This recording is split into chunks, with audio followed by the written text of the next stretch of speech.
Et si je te disais que tu pouvais t'aimer?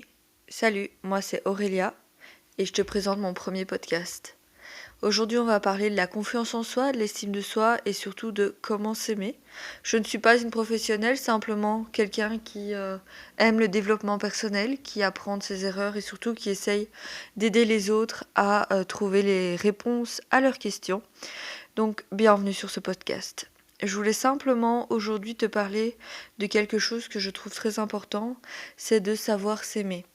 Je ne dis pas qu'il faut que tu t'aimes 24 heures sur 24, que tu penses que tu es la meilleure personne au monde, que je ne parle pas de de ce côté-là, mais je parle plus du fait de faire les choix en fonction de toi, de choisir la vie que tu aimes, la vie que tu aimerais avoir, de choisir la personne que tu veux devenir, cette personne qui tu as toujours voulu être, mais que tu ne mettais pas les actions en place pour réellement devenir cette personne parce que tu ne t'aimais pas assez.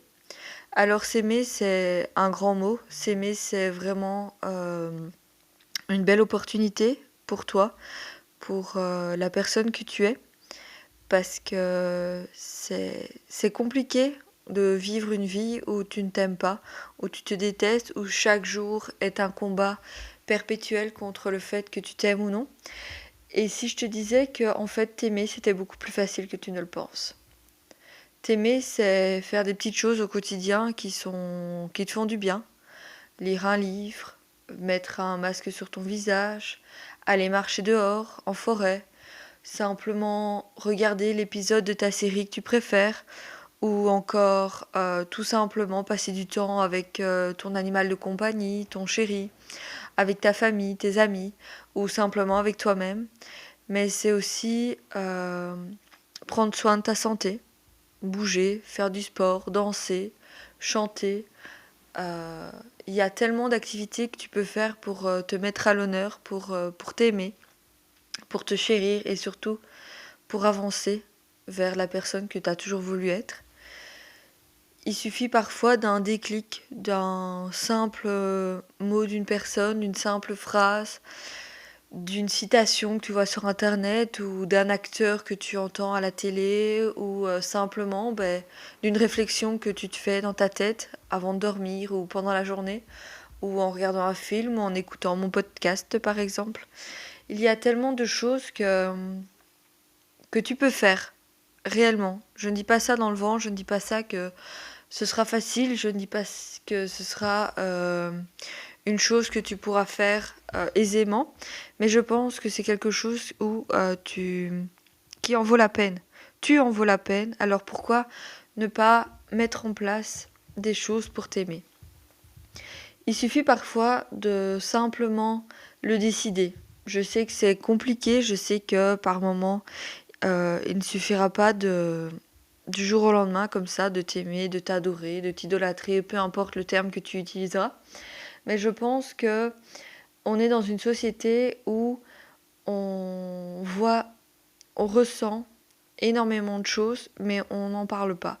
On, on est dans une société où le fait de s'aimer peut être problématique parce qu'on accorde ça facilement à du narcissisme ou à une personne qui est un but d'elle-même. Mais la différence entre s'aimer et être un but de soi-même, c'est que s'aimer, on le fait réellement pour soi. On est là, on vit notre vie, on fait notre petit bout de chemin et alors on décide simplement d'aimer la personne qu'on est avec nos forces, nos faiblesses, avec nos qualités et nos défauts. On fait en sorte d'avancer pas après pas et de ne jamais abandonner. C'est très important parce que si tu t'aimes assez, tu n'abandonneras pas tes projets, tes rêves. Tu n'abandonneras pas la personne que tu es, cette personne qui a toujours été là pour toi, la seule et unique personne qui sera là du début à la fin de ta vie. Donc pourquoi ne pas l'aimer? Pourquoi ne pas faire en sorte de t'accepter, de t'aimer et surtout de te chérir chaque jour qui passe, chaque jour que la terre fait, chaque jour qui euh, peut être pénible, parce qu'il y a des hauts, il y a des bas dans la vie. C'est toujours comme ça, c'est la vie. Il faut pouvoir se lever le matin en se disant aujourd'hui, qu'est-ce que je vais faire pour m'aimer? Voilà, aujourd'hui par exemple, moi j'étais à la salle de sport, parce que je veux bouger mon corps, je veux que mon corps soit en bonne santé, je veux qu'il dure le plus longtemps, je veux pouvoir le faire voyager, le faire bouger, je veux pouvoir que mon corps m'accompagne jusqu'à la fin de ma vie et quoi de mieux que de prendre soin de lui. Que ce soit par une activité sportive, que ce soit par simplement te mettre la musique préférée et danser jusqu'à ce que tu n'en peux plus, danser et te vider la tête, danser, crier, chanter, courir. Voilà, il faut que tu trouves cette chose qui te fera du bien, cette chose qui te permettra réellement de te retrouver avec toi-même. Je ne dis pas que tu dois faire ça tous les jours. Je ne dis pas que c'est quelque chose que tu es obligé de faire. Je dis simplement que c'est vraiment quelque chose que c'est important à faire. Tu dois pouvoir te dire chaque jour, voilà, je prends 5 minutes de mon temps pour penser à moi.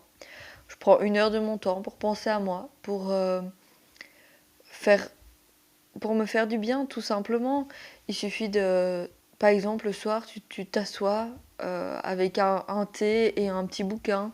Tu prends un livre où tu écris tes sentiments, tu écris ce que tu ressens, tu écris ces mauvaises pensées que tu as en tête et tu libères ton cerveau. Simplement, ça peut pas être forcément quelque chose de grandiose, ça, ce n'est pas obligé de faire 1 heure et demie, non, 5 minutes pour te retrouver avec toi-même et prendre soin de toi, parce qu'on peut autant prendre soin de sa santé physique, mais il faut également prendre soin de sa santé mentale. Il existe tellement de possibilités que je pense que si je les énumère toutes, le podcast durera beaucoup trop longtemps. Je pense que tu sais au fond de toi ce que tu dois faire pour pouvoir t'aimer. Il suffit de changer peut-être une chose, une vision, euh, arrêter avec tes croyances limitantes. Par exemple en te disant oui, si j'étais plus mince, peut-être que je m'aimerais plus. Oui, si j'étais plus si, peut-être que je m'aimerais plus. C'est faux. Je vais te parler un peu de mon expérience personnelle. Je faisais 30 kilos de moins il y a quelques années et pourtant je me détestais plus qu'aujourd'hui. Aujourd'hui, oui, j'ai peut-être 30 kilos de plus, mais je commence à m'aimer, je commence à apprendre à m'aimer. Je fais du sport pour me faire du bien et non pas pour me punir. Je mange correctement pour prendre soin de ma santé et non pas parce que pour perdre du poids forcément.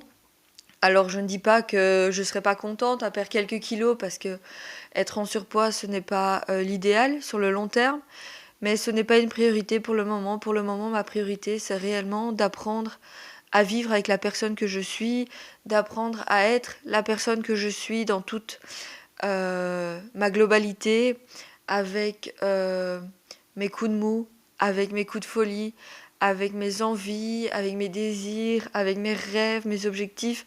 Je veux vraiment apprendre à connaître cette personne que j'ai mis tellement longtemps à détester, tellement longtemps à haïr. Je veux pouvoir me retrouver avec moi-même sans me détester, sans me dire que je suis bonne à rien, que je suis qu'une grosse, que de toute façon, je sers à rien, que personne ne m'aime, que quoi que je fasse, de toute façon, les gens, ils m'utilisent, ou que je suis juste là parce que je suis là et sans plus, que les gens n'ont aucun intérêt à être près de moi, que j'apporte rien au monde, que vaut peut-être mieux que je m'isole et que je me coupe de tout. C'est longtemps des pensées comme ça qui ont traversé mon esprit et c'est ce genre de pensée que je veux t'aider à retirer de ton cerveau, que je veux t'aider à sortir de ta tête parce que c'est ce genre de pensée qui nuit à ta santé, que ce soit mentale et physique, c'est ce genre de pensées qui vont faire de ta vie un véritable enfer parce que se détester c'est beaucoup plus contraignant, beaucoup plus difficile que de s'aimer. Alors je ne dis pas que je m'aime 100%, je ne dis pas que je m'aime tous les jours que la terre fait, je ne dis pas que je m'adore et que je voudrais pas changer telle ou telle chose chez moi, mais je me dis que je suis là aujourd'hui parce que j'ai décidé de m'aimer, j'ai décidé d'aller de l'avant, j'ai décidé que ces mots si méchants envers moi-même ne doivent plus faire partie de mon vocabulaire, ne doivent plus faire partie de mon quotidien. Ces choses qui ont pourri mon adolescence, ont pourri le début de ma vie adulte parce que je ne m'en sentais pas assez. Alors que je suis assez. Je suis quelqu'un à part entière. Je suis une personne dotée de qualités, une personne dotée de défauts. Je suis une personne avec un cœur, avec des sentiments et des émotions. J'apporte quelque chose aux gens. Ma présence est importante aux yeux des gens. Je suis quelqu'un et surtout ma présence est importante à mes propres yeux. Je, je me suis rendu compte avec les années que on met nos insécurités sur les gens. Donc, pour être plus précise, par exemple, lorsque je trouvais que quelqu'un s'en foutait de moi, en fait, la personne ne s'en foutait pas de moi. Je me foutais de moi-même. Dans le sens où je ne dis pas que c'est comme ça avec tout le monde, je dis simplement que parfois tes propres insécurités se reflètent à travers ce que tu vois chez les autres. Par exemple, je me détestais parce que j'étais grosse, je me trouvais pas jolie, je me trouvais pas ci, je me trouvais pas là. Et en fait, aux yeux des gens, ils ne me voyaient pas du tout comme ça. Les gens me voyaient souriante, me voyaient radieuse, me voyaient déterminée, motivée, me voyaient travailleuse. Et voilà, les gens me voyaient pas comme moi je me voyais. Et c'est ça qui m'a fait prendre conscience qu'en fait j'avais une fausse opinion de moi, que je ne me voyais pas réellement comme j'étais, je me voyais plus comme un boulet, comme quelqu'un qu'on n'aimerait jamais, alors que ce n'est pas vrai. J'avais des gens qui m'entouraient, des gens qui m'aimaient, j'avais des gens qui étaient près de moi, qui étaient là, qui étaient près de moi parce que je leur apportais quelque chose, que ce soit ma présence ou mes conseils ou simplement l'amour que j'avais pour eux. Et je me suis rendu compte, mais et si j'apportais cet amour à moi-même? Et si j'apportais cette présence à moi-même? Et si simplement le fait que je sois aussi radieuse envers les autres ne pouvait pas m'aider aussi à être radieuse envers moi-même? Dans le sens où euh, si je m'aime assez, je pourrais encore aimer les autres beaucoup plus.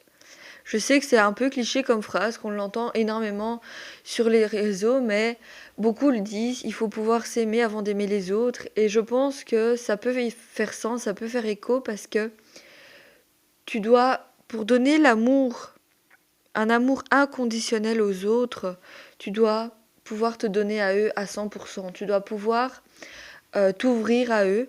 Mais si une partie de toi te déteste, si une partie de toi n'aime pas la personne que tu es, tu ne pourras pas leur ouvrir ton cœur à 100%.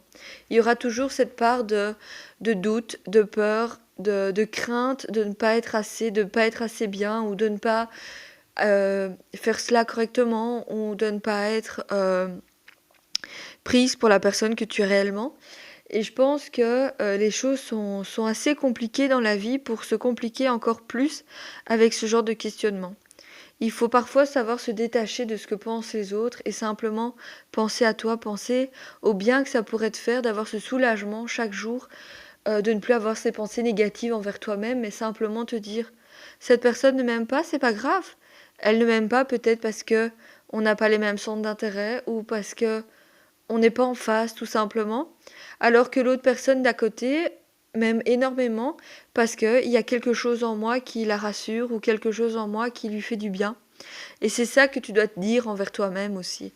Tu dois te dire que tu es la personne qui te fera le plus de bien ou le plus de mal. Mais ça dépend de tes choix, ça dépend des choix que tu vas faire, ça dépend de ce que tu peux mettre en place chez toi au quotidien. Alors, beaucoup diront que je répète beaucoup de fois la même chose, mais je pense que c'est parce que c'est important de le répéter plusieurs fois pour que ça fasse vraiment sens, que ça fasse vraiment euh, un déclic pour ceux qui m'écoutent et qui prennent mes paroles au sérieux, qui écoutent mes conseils. Je ne vais pas dire que je suis une professionnelle, loin de là, mais je veux vraiment à travers mes paroles vous aider à avancer et à prendre soin de vous. Parce que je sais ô combien c'est dur de se détester.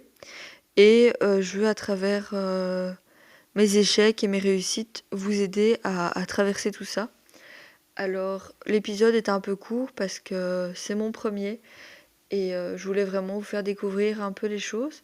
Si ça vous plaît, j'espère qu'on se retrouvera dans mon podcast suivant.